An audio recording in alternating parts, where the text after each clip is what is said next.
Le 26 octobre 1997, les secours découvrent le corps sans vie de Joe Chinkwe, 26 ans, à son domicile de Canberra, en Australie. L'enquête va révéler qu'il est décédé d'une overdose d'héroïne et de rohypnol. Un cocktail mortel qui lui a été administré par Anu Singh, sa petite amie. Elle n'était pas très loyale en amitié. Le moteur de cette affaire, c'est un trouble de la personnalité narcissique caractérisé par un égocentrisme pathologique exacerbé. Si la personne atteinte n'obtient pas l'attention qu'elle estime méritée, elle peut entrer dans une colère noire. Elle ne s'intéressait qu'à elle-même.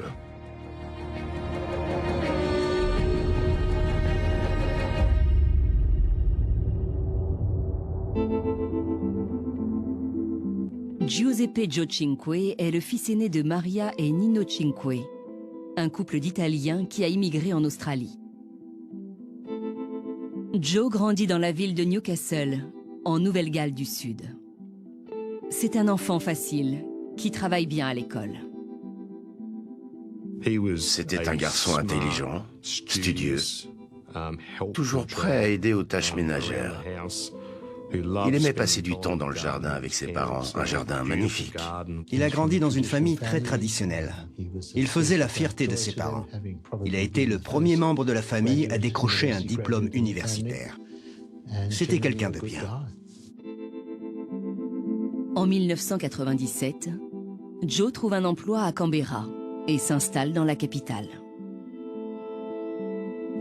C'était le grand frère chéri. Il avait toute la vie devant lui. Il était très intelligent. Il s'exprimait bien. C'était un ingénieur doué qui travaillait pour une entreprise de Canberra. Un garçon plein d'avenir. Là, il fait la connaissance d'Anu Singh, une jeune étudiante. Née en 1972, elle est fille de médecin. C'était une élève très brillante à l'école. Elle était douée. Elle a été studieuse pendant un temps. Et puis, à l'adolescence, elle a commencé à s'intéresser aux garçons. Elle a eu sa période rebelle, ce qui inquiétait beaucoup ses parents. Mais surtout, elle était complètement obnubilée par le regard des autres. Et elle avait tendance à se croire supérieure aux personnes qu'elle côtoyait. Après une scolarité brillante, en 1991, Anu est admise à la prestigieuse Australian National University à Canberra. Quand elle a quitté le foyer familial pour suivre un double cursus d'économie et de droit à l'université, les choses ne se sont pas très bien passées pour elle. L'adaptation a été difficile et elle s'est rapidement découragée. Elle a abandonné en cours d'année et elle est retournée vivre chez ses parents. Anu reprend les études l'année suivante, en 1992. Elle fait alors la connaissance de Simon Walsh, lui aussi étudiant, avec qui elle entame une relation. Elle avait un petit ami et ça l'a aidé à mieux se concentrer sur ses études. Mais ça n'a pas calmé son besoin d'attirer l'attention et ne l'a pas rassuré quant à son potentiel de séduction, son intelligence ou le désir qu'elle pouvait susciter. Son couple avec Simon n'a pas duré. Leur relation s'est terminée au moment où elle a commencé à fréquenter Joe Chinkwe. C'est sans doute à cause de ça que Simon l'a quittée. Après cette séparation, Anu et Joe entament une relation amoureuse. Au départ, tout semblait bien parti entre eux. Ils passaient même pour un couple idéal. Aux yeux de leur entourage, ils semblaient épanouis ensemble, mais les choses n'allaient pas si bien entre eux. Des tensions sont apparues. Elle était de plus en plus obsédée par son physique. En mai 1997, persuadée de souffrir d'une maladie dégénérative, elle tient Joe pour responsable de son état. Elle l'accuse de lui avoir suggéré de prendre du sirop d'IPK pour se faire vomir, quand elle a commencé à être préoccupée par son poids.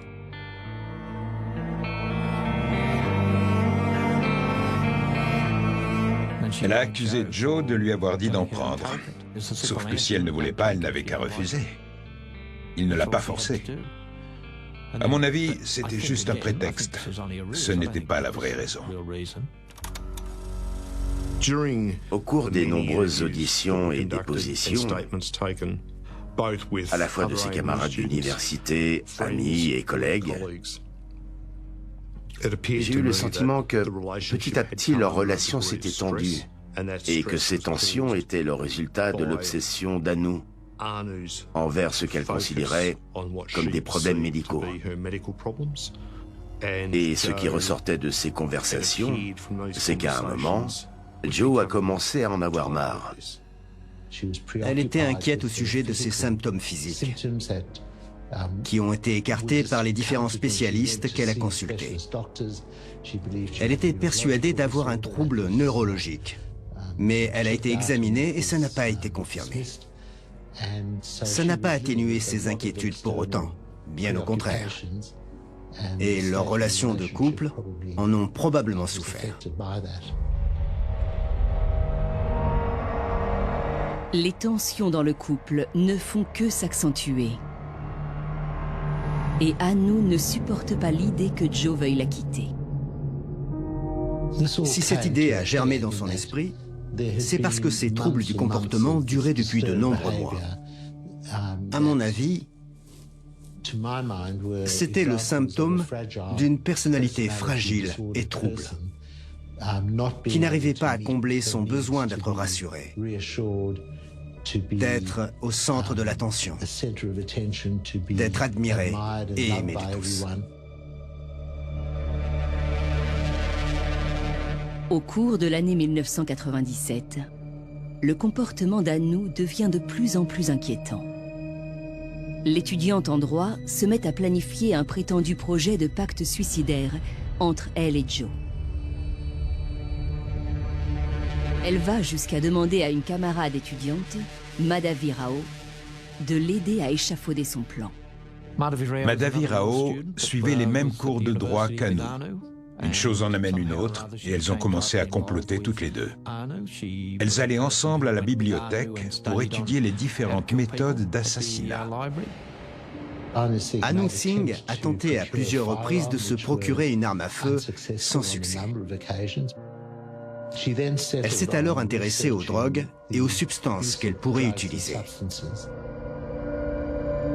Anu s'intéresse particulièrement à deux substances. Le rohypnol, un tranquillisant, et l'héroïne, un opioïde. L'empoisonnement comme méthode d'assassinat dénote un besoin physique de dominer sa victime. Le poison est généralement administré à son insu. Et il y a une forme de contrôle dans le sens où la victime ignore évidemment qu'elle va être empoisonnée, alors que son bourreau, au contraire, est dans une position où il contrôle tout et souvent, il en tire une forme de satisfaction. Et donc, ça a mis Anu Singh dans une position de force, de domination et de contrôle. Anu commence à mettre son stratagème sur pied. Elle s'est ensuite tournée vers des consommateurs d'héroïne dans le but de s'en procurer. Elle s'est renseignée sur ce que lui coûterait une grosse quantité. Elle connaissait quelqu'un qui savait comment transformer la poudre en liquide injectable et le ferait pour elle. Elle a pris des cours sur la technique de l'injection intraveineuse pour pouvoir le faire. Elle a déployé des efforts considérables pour acquérir ses connaissances et être prête. Anu Singh prévoit d'organiser un dîner entre amis. La soirée était censée se clôturer par le suicide d'Anu Singh et de Joe Chinquay. C'était le concept autour du dîner.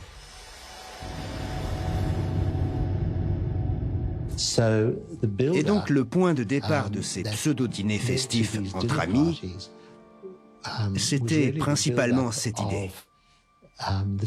Une idée absolument terrifiante et totalement immature, selon laquelle, avec son acolyte Madhavi Rao, elles allaient inviter un groupe d'amis étudiants de leur université qui viendraient à ce dîner, entre guillemets, d'adieu, afin d'assister au clou de la soirée, à savoir un meurtre déguisé en suicide, mis en scène avec leur participation, comme s'ils étaient les figurants de ce drame pour le moins sordide. Le 20 octobre 1997, les convives se rassemblent pour assister au prétendu pacte suicidaire. Un pacte dont Joe Cinque n'a absolument pas connaissance.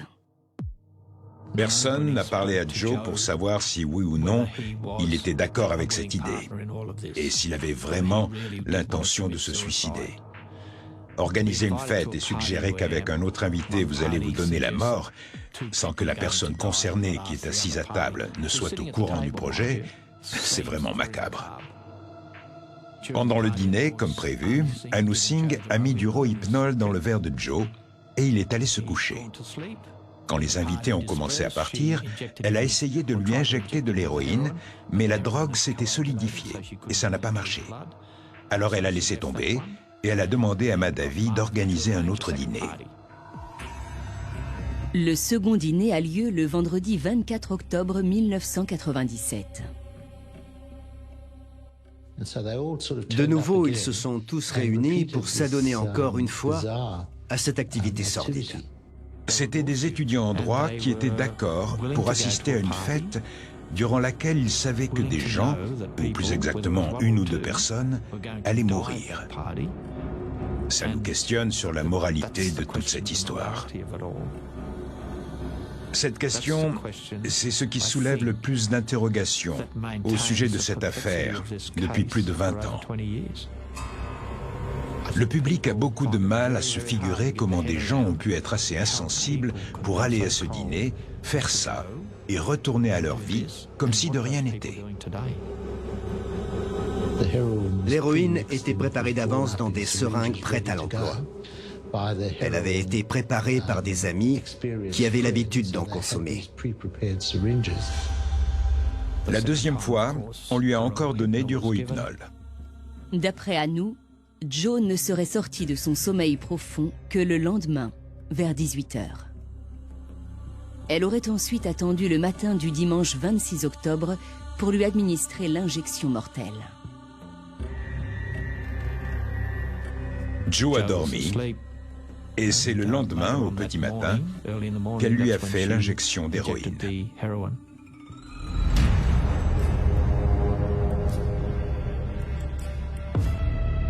Après avoir passé la matinée du dimanche 26 octobre à téléphoner à des amis, Anu se décide enfin à appeler les secours. Il est alors 12h10 et elle commence par donner un faux nom et une mauvaise adresse. Il était cyanosé quand elle a appelé les secours. Ses lèvres étaient toutes bleues et elle l'a précisé. Quand les secours arrivent enfin sur place, il est trop tard. Joe est déjà mort.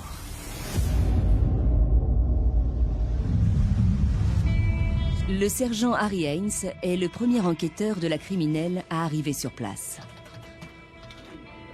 À mon arrivée, il y avait les pompiers, une ambulance et 2 autres policiers, des agents de l'ordre public.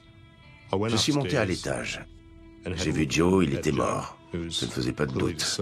Et les secours ont confirmé. J'ai vérifié auprès d'eux ce qui s'était passé. Pendant ce temps, Mademoiselle Singh était en bas, dans un état de grande agitation. Dans ma carrière, j'ai été confronté à pas mal d'overdoses d'héroïne. De vraies overdoses. Et ce qui m'a interpellé ce jour-là, c'est que Joe avait une marque d'injection relativement prononcée dans le creux du bras. J'ai donc cherché à savoir ce qui s'était passé. J'ai eu une conversation avec Anu autour de la table de la salle à manger et j'ai pris des notes au fil de la discussion. Et pendant qu'on discutait, elle m'a confié que Joe avait pris de l'héroïne et que c'était elle qui lui avait donné. Quand Mademoiselle Singh m'a raconté ça, je lui ai lu ses droits, comme la loi m'y oblige. Parce que j'avais la conviction qu'elle avait commis un crime grave. Je l'ai placée en état d'arrestation pour meurtre et elle s'est jetée par terre en me frappant. Alors on l'a menottée et on l'a obligée à se relever. Puis on l'a amenée jusqu'à un véhicule et on l'a fait rentrer de force à l'arrière avant de fermer la portière. C'est le début d'une longue procédure. Pendant qu'Anu est en garde à vue, les enquêteurs doivent faire identifier la cause du décès de Joe.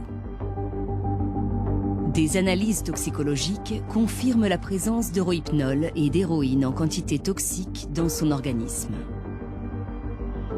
Il fallait déterminer ce qui s'était passé, et on savait que le rohypnol, qu'on appelle aussi la drogue du viol, modifie l'état de conscience de sorte que le lendemain, les gens se réveillent sans aucun souvenir de ce qui leur est arrivé. Du rohypnol a été décelé dans son sang. Et on en a trouvé des traces dans une tasse à côté du lit. Je pense que ce qui s'est passé, c'est qu'Anu Singh a mis du rohypnol dans son café et qu'elle a ensuite attendu que Joe soit inconscient pour lui injecter une forte dose d'héroïne dans le bras. Comme Joe n'avait jamais pris d'héroïne de sa vie, il n'avait pas développé de résistance au produit, contrairement à un consommateur régulier. Et donc, pour quelqu'un comme Joe, qui était naïf aux opioïdes, la dose qu'il a reçue lui a été fatale. L'héroïne provoque une somnolence extrême et peut entraîner un arrêt du système respiratoire. Ses effets chimiques sur le cerveau sont tellement étrangers à l'organisme que celui-ci réagit en essayant d'éjecter à tout prix la substance létale. L'héroïne provoque une dépression du système respiratoire et du système nerveux. Les morts par overdose d'héroïne peuvent être lentes. L'absorption d'héroïne chez les gens qui n'y sont pas habitués peut entraîner des crises de nausées aiguës. Et il s'est avéré que Joe avait du vomi dans les poumons. Et c'est à cause de l'héroïne et de ce vomi qui s'est retrouvé dans ses poumons qu'il est mort. Il s'est étouffé. La police doit maintenant informer les parents de Joe que leur fils est décédé. La seule façon d'annoncer ce genre de nouvelles est de le faire en personne. La police s'est donc présentée à leur domicile à Newcastle. Et ensuite, ils ont pris contact avec moi. Le lendemain, ils étaient à Canberra et je les ai emmenés à la morgue pour l'identification. À ce moment-là, ils étaient sous le choc. Ils avaient du mal à réaliser. Ils n'arrivaient pas à assimiler la nouvelle et ils étaient bouleversés, comme on peut l'imaginer. C'est un sentiment qu'on ne peut même pas imaginer. Perdre un enfant, c'est déjà terrible, mais savoir qu'il a été assassiné... En octobre 1998, Anu Singh et Madhavi Rao comparaissent devant le tribunal pour le meurtre de Joe Ching-kway. Cependant, 4 semaines plus tard, le juge dessaisit le jury et ordonne la tenue d'un nouveau procès.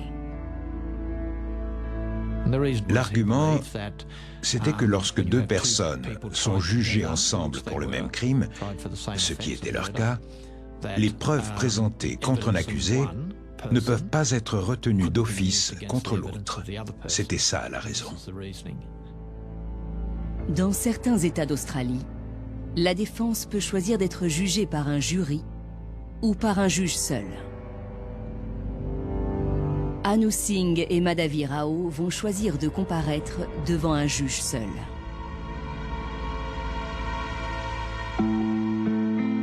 L'année suivante, Maria et Nino, les parents de Joe, retournent à Canberra pour assister aux 2 procès. Ils sont arrivés dans la capitale en ayant perdu leur fils, sans savoir où ils devaient se rendre ni ce qu'ils devaient faire, sans aucune connaissance du système judiciaire et sans savoir ce qui les attendait. Ils avaient besoin d'aide, de soutien. Alors, avec le sergent Gary Rance, on a contacté des membres de la communauté italienne, ici, dans la capitale. Ils ont été formidables. Ils ont tout pris en charge. L'hébergement et les repas. parce que c'était des gens modestes, qui n'avaient pas beaucoup de moyens. J'ai tout de suite été impressionné par leur force, dès l'instant où je les ai rencontrés, et par leur cohésion aussi.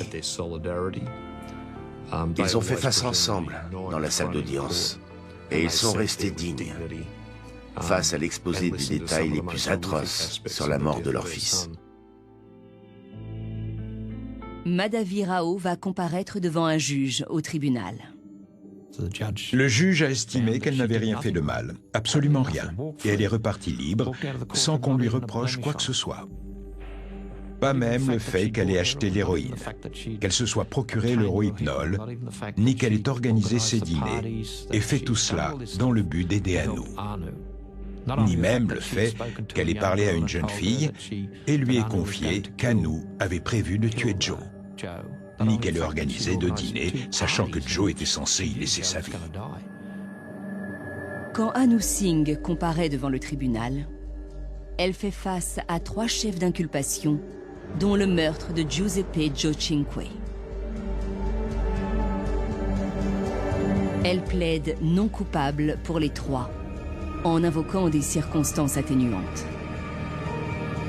Concernant la cause du décès, il n'y avait aucun doute. Le juge lui-même a dit qu'elle avait injecté l'héroïne. Restait à savoir si oui ou non elle avait eu l'intention de le tuer. Le 23 avril 1999, le juge prononce le verdict. On était face à un cas qui reposait entièrement sur la santé mentale de l'accusé et sur la façon dont sa culpabilité dans le meurtre de Jocinque allait être considérée. Il s'agissait de déterminer si son discernement était suffisamment altéré au moment des faits pour que le juge puisse considérer que, quand bien même elle avait effectivement tué Jocinque, ses troubles mentaux étaient tels qu'ils avaient contribué à la pousser à l'acte. Et sur cette base, elle ne remplissait pas les conditions pour être jugée coupable d'assassinat, mais elle les remplissait pour être jugée coupable d'homicide. En conséquence, le juge prononce une peine de 10 ans de réclusion criminelle, dont 4 années incompressibles. À l'annonce du verdict, Maria, la mère de Joe, n'a pas pu retenir son indignation devant la cour. Ce verdict a complètement anéanti les parents de Joe.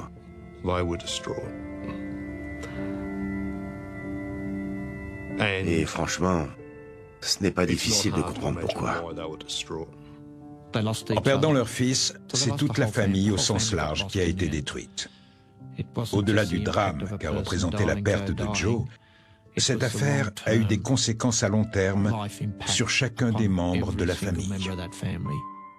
Ce verdict a affecté Maria et Nino à un point que personne ne pourra jamais imaginer. Ce type de procès est complexe. Et il peut choquer par son caractère clinique et la froideur de la loi. Pour autant, on ne peut pas négliger la composante humaine qui fait partie de tout procès. Et c'est un aspect important parce qu'on a affaire à des personnes vivantes, pas qu'à des noms. À la suite de cette affaire, la législation a évolué dans le territoire de la capitale australienne et depuis, il n'est plus possible d'être entendu par un juge seul dans une affaire d'homicide. En octobre 2001, Anu Singh est libérée. Elle est aujourd'hui titulaire d'un doctorat en criminologie et en droit. Mais la disparition tragique de Jocinque a laissé un vide immense qui, 20 ans plus tard, reste toujours impossible à combler. Ce qui m'a le plus bouleversé dans la mort de Jocinque, c'est de voir ce jeune homme plein d'avenir, allongé sans vie dans son lit. Ce n'était pas son heure. Ça n'aurait pas dû arriver. Il lui restait tellement de choses à vivre et tant de rêves à réaliser. Et ça vaut évidemment pour sa mère, pour son père, ainsi que pour son frère.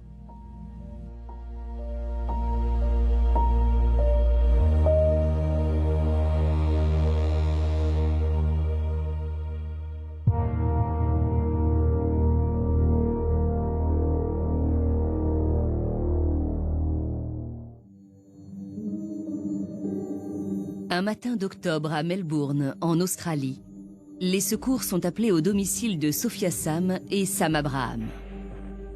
À leur arrivée, ils constatent le décès de Sam, 33 ans. Sophia, sa femme, fera croire à ses beaux-parents qu'il a succombé à une crise cardiaque.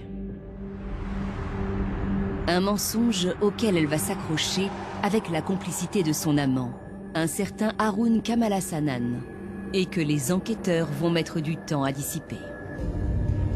Le plus terrible dans ce meurtre, c'est qu'Haroun Kamalhasanan en a rêvé pendant des années.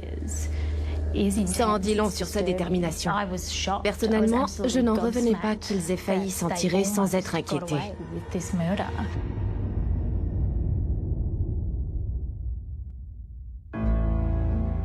Sam Abraham, qui est originaire du Kerala en Inde, s'installe à Melbourne, en Australie, en mai 2013. Sophia, son épouse, et leur petit garçon de 6 ans l'attendent sur place depuis 5 mois. Le couple se connaît depuis l'enfance. Ils chantaient ensemble à la chorale de l'église. Alors qu'ils étudient à la même université, ils commencent à se fréquenter, avant de se marier en 2008. Sophia apparaissait comme une femme extrêmement intelligente et cultivée. Elle était allée à l'université en Inde. Tout le monde s'accordait à dire qu'elle élevait très bien son petit garçon. C'était une jeune maman apparemment très appréciée et aussi une épouse dévouée. La famille, en quête d'une nouvelle vie en Australie, s'installe à Epping, une petite commune de la banlieue de Melbourne. Les deux parents font chaque jour le trajet jusqu'à Melbourne où ils travaillent. Sam dans un bureau de change et Sophia dans un cabinet de consulting web. En juillet 2013, un de leurs amis de fac arrive à Melbourne pour poursuivre ses études. L'étudiant en question n'est autre qu'Haroun Kamalhasanan. Haroun et Sophia se sont rencontrés à l'université. Et depuis, ils étaient restés amis. Haroun a ensuite fait la connaissance de Sam, et les deux hommes ont aussi sympathisé. Ils se voyaient souvent en famille. Haroun était lui aussi marié de son côté, et il était lui aussi père d'un enfant. Ils se voyaient souvent à l'époque où ils vivaient tous en Inde. Et puis, quand Sam Abraham et Sophia Sam sont partis vivre en Australie avec leur fils, ils n'ont pas gardé contact. Cependant, Haroun et Sophia vont continuer de se voir en secret. Et leur liaison va durer des années.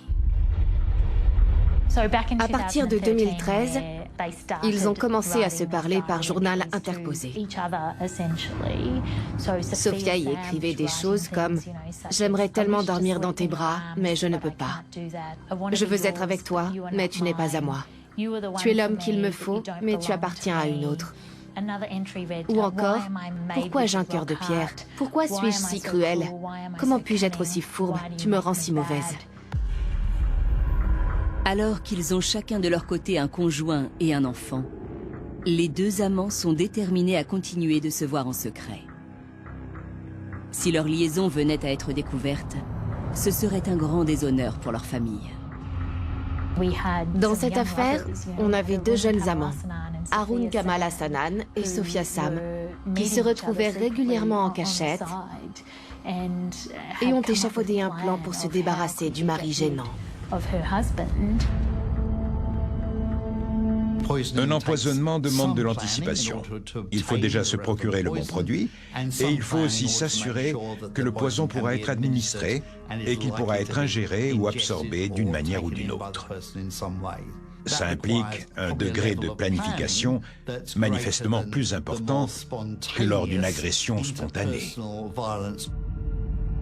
Haroun prend la décision de recourir à du cyanure. Ce poison entraîne une mort rapide. Il empêche les cellules de s'oxygéner et s'attaque rapidement au cerveau, au cœur et au système nerveux central. Comme il n'est pas facile de s'en procurer en Australie, Arun décide de s'approvisionner en Inde. Il est allé en Inde plusieurs mois avant et a acheté le cyanure qu'il a rapporté avec lui en avion. Le meurtre a été prémédité. La nuit du 13 octobre 2015, Arun Kamalasannan et Sophia Sam mettent leur plan à exécution. Sophia Sam a fait du shopping avant de passer rendre visite à sa sœur tard dans la soirée, à environ 22h, 22h30, dans la nuit du 13. Et plus tard, quand elle est rentrée chez elle, Arun était là, posté devant la maison, à l'attendre. Puis il a patienté dans le garage. Pendant qu'Arun est embusqué dans le garage, Sophia prépare un smoothie à l'avocat pour son mari, auquel elle va ensuite ajouter une dose de sédatif.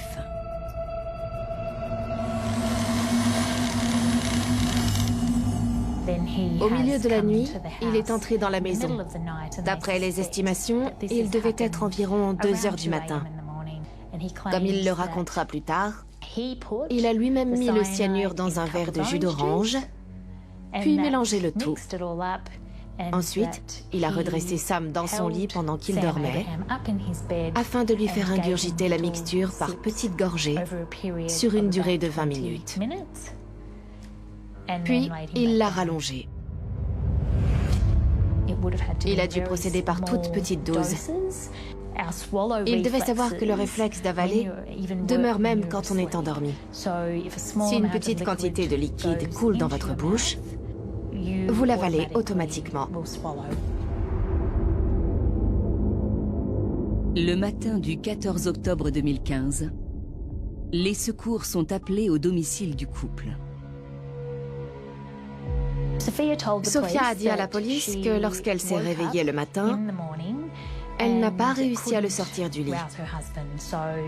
Il était couché, et comme elle pensait qu'il dormait encore, elle a essayé de le réveiller. Quand les secours arrivent sur place, il est 9h27. Les tentatives pour réanimer Sam sont vaines, et sa mort est prononcée très rapidement.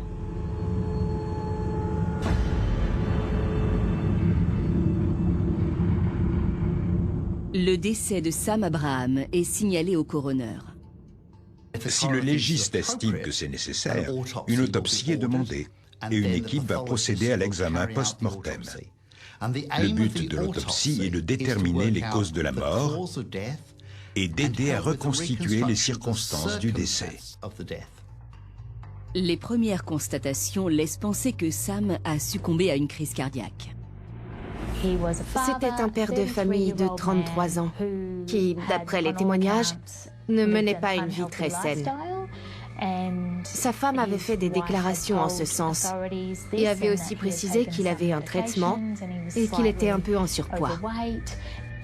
En quelque sorte, elle a posé le contexte pour que tout porte à croire qu'il avait fait une crise cardiaque. Et quand la police est arrivée sur place, il n'y avait rien qui puisse suggérer une mise en scène. Il n'y avait aucune trace d'effraction. On avait juste un couple marié qui était allé se coucher et une épouse qui, au réveil, avait constaté que son mari était mort. Rebecca Cavanagh, la journaliste qui couvre l'affaire pour le Herald Sun, prend contact avec la famille de la victime. La famille de Sam était sous le choc quand elle a appris qu'il était mort. Il n'avait que 33 ans. Quelle tragédie.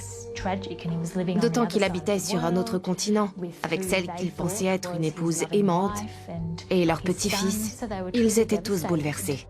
Même si un décès dû à une crise cardiaque semble plausible, la police doit éliminer l'hypothèse criminelle. L'affaire avait déjà été signalée par les enquêteurs qui avaient un doute quant aux circonstances exactes du décès et au fait que des tiers aient pu être impliqués dans la mort de la victime. Et comme la mort de cet homme était considérée comme suspecte, les médecins légistes ont recherché des éléments précis permettant de déterminer s'il était décédé de cause naturelle ou suite à l'intervention d'un tiers. Le corps de Sam Abraham ne présente aucun signe de blessure externe. Le médecin légiste effectue alors des prélèvements sanguins pour des analyses toxicologiques. Quand on effectue ces examens, on prélève bien entendu du sang et des urines, mais on peut aussi s'intéresser aux liquides présents dans les yeux, ou encore au foie et au contenu de l'estomac. Et si le poison qu'on décèle est en quantité supérieure dans l'estomac, on peut en déduire comment il est entré dans l'organisme. Ce jour-là, le médecin légiste a rempli le formulaire de demande d'analyse en cochant les cases correspondant aux substances et poisons à rechercher. Et l'une des cases mentionnait le cyanure. Comme les empoisonnements au cyanure sont plutôt rares en Australie, cette case n'est pas fréquemment cochée dans les demandes d'analyse. Pour une raison qu'on ignore, le médecin a décidé de cocher cette case dans le formulaire accompagnant les prélèvements envoyés au labo. S'il n'avait pas coché cette case, Haroun Kamal Hassanan et Sophia Sam n'auraient sans doute jamais été inquiétés. C'est donc la clairvoyance de ce médecin légiste au moment de remplir le formulaire qui a causé leur perte. Les conclusions des analyses sont sans appel. Le bilan toxicologique indiquait des niveaux très élevés de cyanure dans l'organisme de Sam Abraham et concluait que cette quantité de poison avait causé sa mort. Alors que le cyanure est mortel à partir de seulement 1 mg par litre de sang, le bilan toxicologique de Sam Abraham indique des niveaux effarants de 35 mg par litre de sang.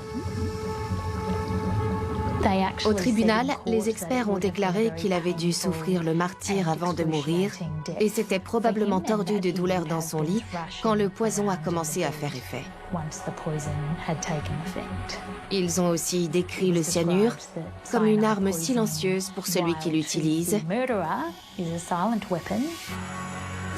et comme le poison causant l'une des morts les plus atroces pour la personne à qui il est administré. Après l'autopsie, la dépouille de Sam Abraham est enfin rendue à sa famille. Et ses funérailles ont lieu dans le Kerala, sa terre natale. Ils ont organisé les obsèques et dû supporter les frais pour que le corps soit rapatrié en Inde et qu'ils puissent procéder à la cérémonie funéraire. Sophia Sam était là avec eux. Elle a pleuré son mari, ou plutôt fait semblant de le pleurer. C'était une façade. Là, entourée de toute la famille en deuil, elle assiste à la cérémonie d'adieu, dépose un ultime baiser sur le front de son défunt mari et reçoit le soutien de ses proches, qui sont tous inconsolables. Elle est retournée en Inde, a continué de prétendre avec beaucoup d'aplomb que son mari était mort dans son sommeil et qu'il avait fait une crise cardiaque, en sachant pertinemment que c'était faux, puisqu'elle l'avait elle-même empoisonné dans son sommeil.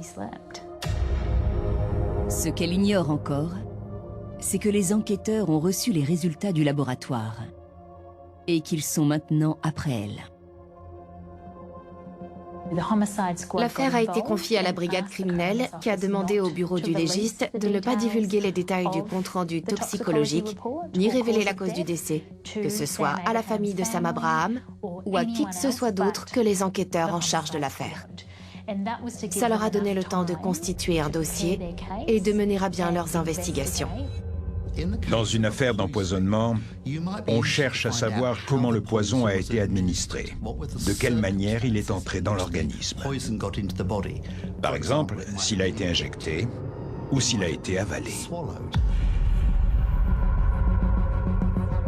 À son retour en Australie, Sophia garde le masque de la belle-fille éplorée, tout en continuant de voir Haroun. Sophia Sam entretenait toujours des relations avec la famille de son mari décédé. Elle a continué de faire semblant après sa mort. Elle a gardé le contact par téléphone. Pendant ce temps, en Australie, elle voyait toujours Haroun Kamal Hassanan. Elle a repris sa vie d'avant, mais sans son mari, comme si de rien n'était. Sophia ignore qu'elle a été placée sous surveillance policière. Au-delà des faits qui se sont produits le soir du meurtre, on peut être amené à s'intéresser à l'emploi du temps des suspects durant les jours, les semaines ou les mois qui ont précédé. L'objectif est d'identifier les types d'activités susceptibles d'avoir contribué à préparer l'empoisonnement de la victime. Les enquêteurs filment Sophia et Haroun en train de déjeuner ensemble en ville, de faire des courses et de se retrouver pour des rendez-vous galants. 5 mois après le décès de son mari, Sophia cède sa voiture à un nouveau propriétaire, Haroun Kamalhasanan. Les enquêteurs ont suivi leurs moindres faits et gestes. Ils ont mis leur téléphone sur écoute et ça leur a permis de les démasquer et de les enregistrer pendant qu'ils évoquaient ou admettaient leurs crimes. La police avait clairement l'avantage. Les 2 meurtriers ignoraient totalement qu'ils étaient surveillés et ils se croyaient tirés d'affaire. Entre mars et août 2016, Haroun fait l'objet d'une surveillance étroite de la part de policiers en civil. Ces policiers sous couverture ont réussi à approcher Haroun Kamalhasanan et à lier connaissance avec lui. Ils ont fait semblant de l'accepter dans leur prétendu groupe et lui ont fait croire qu'ils l'aimaient bien. Ils ont profité du fait que c'était un homme particulièrement vulnérable, qui n'avait pas beaucoup de moyens pour survivre ici, en Australie. L'opération de longue haleine s'est déroulée sur plusieurs mois. Pendant toute cette période, ils ont gagné sa confiance petit à petit, jusqu'à ce qu'ils finissent par tout leur confier. Parmi toutes les confidences qu'il a faites à ses policiers en civil, qu'il prenait pour ses amis, il a eu cette phrase « Je me suis débarrassé de ce type ». Ce sont les termes exacts qu'il a utilisés. Et il a prononcé ces paroles d'une façon excessivement calme et posée pour décrire qu'il l'avait tué. Il leur a ensuite raconté comment il avait procédé et où il s'était procuré le cyanure. Un des policiers sous couverture lui a même répondu que son histoire semblait trop folle pour être vraie. Dans un enregistrement audio, on les entend rire tous ensemble. Pendant qu'il raconte son histoire, il en rit et va jusqu'à dire qu'il s'en est tiré sans que personne ne le sache. D'après moi, il a péché par excès de confiance. Et à ce moment-là, il était persuadé à 100% qu'il ne serait jamais inquiété pour son crime. Suite à cette confession, les amants sont arrêtés le 18 août 2016 et inculpés du meurtre de Sam Abraham. En perquisitionnant le domicile d'Haroun, la police découvre le journal partagé par le couple, avec tous les détails de leur liaison. Au fil des 10 mois d'investigation, les enquêteurs sont non seulement parvenus à déterminer les circonstances de la mort de Sam Abraham, mais ils ont aussi réussi à démasquer les coupables. Quand la famille de Sam Abraham apprend les causes véritables de sa mort, le choc est terrible.